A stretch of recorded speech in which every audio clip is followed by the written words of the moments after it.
Hello, everybody. Thank you very much. Always appreciate you watching. I'm Orlando Ruiz Jr. Welcome to another classic movie review. It is the month of February in honor of Black History Month. All month long, I am talking about black led films. Right now, I want to get into a classic drama biopic from 1993 based on Tina Turner's 1986 book, I, Tina. I am talking about What's Love Got to Do with It. This stars Angela Bassett in an incredible performance, a star making role as Tina Turner. You also have Lawrence Fishburne as Ike Turner. This film was directed by Brian Gibson, who prior to this had directed 1986's Poltergeist 2, The Other Side. But I'm pretty sure that's not what got him the gig to direct this movie. This guy was known for making really good made for TV biopics like 1989's Murderers Among Us, the Sam Wiesenthal story for HBO. A year later, he came out with one called Drug Wars, the Camarena story for NBC.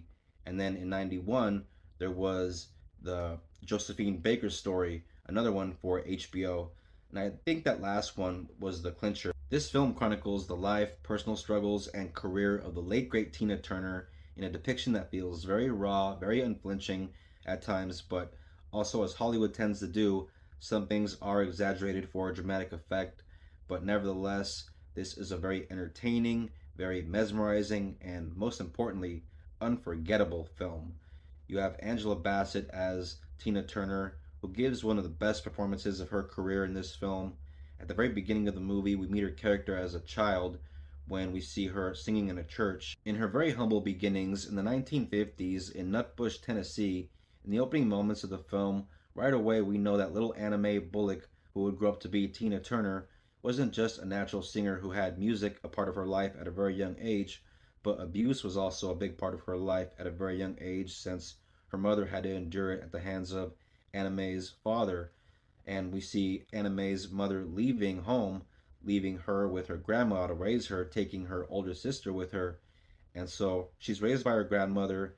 And then later on, we see her as a teenager when we see Angela Bassett go to St. Louis to be with her mother later on. Before we know it, very soon after that, Anna Mae goes to the nightclub where her sister works as a bartender to have a bit of fun and sees her future husband up on stage, Ike Turner, with his band, who keeps inviting women up to sing with him and turning away the ones that can't sing very good until Tina decides to go up on stage one night and show what she's got, show off that flair. At first, they both perform together as a duet, but it's obvious from the beginning that Ike is grooming Anna Mae, putting her out there front and center as the star, putting all this pressure on her. They begin to record songs for the radio and they put out records, they go on tour, and at first everything seems platonic on the surface, but he's with somebody named Lorraine. All the while he has intentions to, you know what his intentions are, and eventually he gets what he wants. Ike and Anna Mae become Ike and Tina, they become an item, they start a family, they get bigger in their success, but that's when things get worse for Tina, Anna Mae, and she endures a lot of abuse, a lot of physical abuse, a lot of verbal abuse, and it's brutal to watch at times. One of the many things that I love about this movie that this film does so well is the way it captures the 1960s and 70s through the hair, through the cars, the clothes, the architecture, the lingo, the music, especially the music. And I'm not going to pretend to be the biggest Tina Turner fan for you guys because I'm not, but I am familiar with quite a bit of her songs. And throughout the film, you'll hear songs like Rock Me Baby, I Might Have Been Queen. You'll also hear a pretty badass rendition of Disco Inferno, as well as Proud Mary.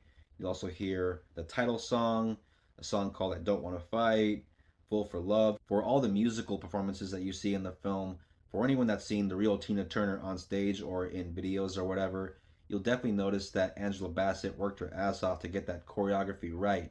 But when it comes to the singing, I guess she just couldn't make that happen because she only had about a month to prepare for the role because she got it at kind of last notice since prior to her getting the role, Whitney Houston was actually cast in the part but couldn't ultimately do it because she became pregnant. And other people considered for the role were also Robin Givens and Pam Grier and even Holly Berry. I'd say it definitely worked out for the best though because Angela Bassett definitely owned this role and truly knocked it out of the park. And I think the first time I ever saw her was in 1991's Boys in the Hood where I think a lot of people took notice at what an amazing talent she was. The following year, once again proved to be a great talent in Malcolm X, appearing there as Malcolm's wife. And then that same year, she was also in ABC's miniseries about the Michael Jackson story titled An American Dream, which was a fantastic miniseries, which she was also great in. And then, of course, the rest is history. As fantastic as she was in the part of anime bullet Tina Turner in this film, it's matched only by the greatness of the great Lawrence Fishburne as Ike Turner, who is just the most hateable son of a bitch in this movie. They give this guy no redeemable qualities, and I guess, that was the whole point to show, the very villainous guy that this guy was, since he is kind of the villain of this story. But there are little moments throughout the film that are very much exaggerated in the way Hollywood exaggerates things that didn't go down the way they went down in real life, the way they do in this film.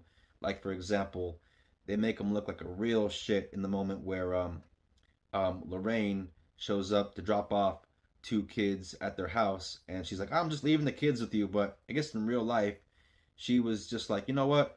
I'm leaving these kids here in St. Louis, and if you want to come get them, come get them. And I guess in real life, Ike Turner actually went to go pick them up because he wanted them to come home with him and come stay with him and Tina, Anime, back in LA. So he kind of invited the kids to live with him. There is also a scene in the film that is hard to watch where while they're married, Ike sexually assaults Tina, but in real life, Tina has basically debunked that when she was alive. And so things like that where the guy did enough things, I'm sure, that could depict him as a pretty shitty guy.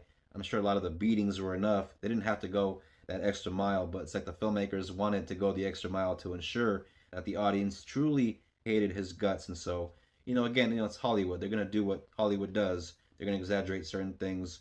But I think on the basis of the verbal abuse, the physical abuse alone, the emotional abuse, I think the audience would have gotten the point when their son is born in this movie. I guess in real life, Ike wasn't even there, but in the movie, he's there with his entourage, and they sneak her out of the hospital when the doctor's like, she's got to stay and she's got to rest. But in the movie, they just keep trying to make him more of an asshole by saying, no, no, no, we got to have him pressure her to leaving because he's pressuring her to like do a show immediately after and all that stuff because he's always pressuring her. Another thing the film completely brushes over is Tina's first son, Craig, didn't come from Ike, came from the saxophonist Raymond Hill, who later on was adopted by Ike. And so, as much of a piece of shit as the movie depicts him to be, there are little things that they could have put in there to at least humanize him a bit.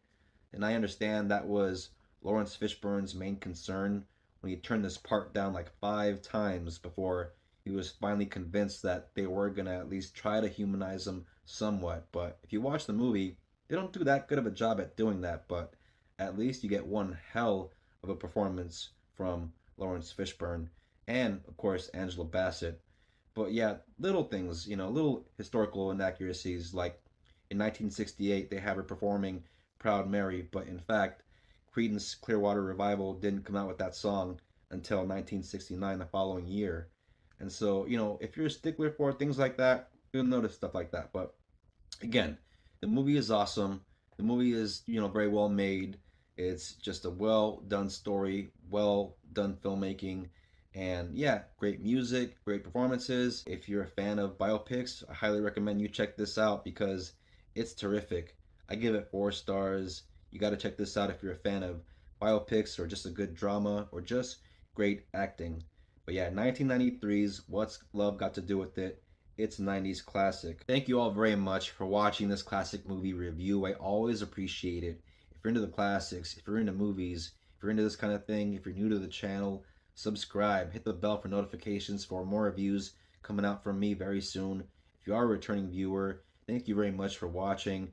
Please don't forget to comment, share, like, it always helps. And I'll see you guys in the next classic movie review. Everybody take care of each other. Till next time, peace out, and happy Black History Month. Take care of each other. Bye.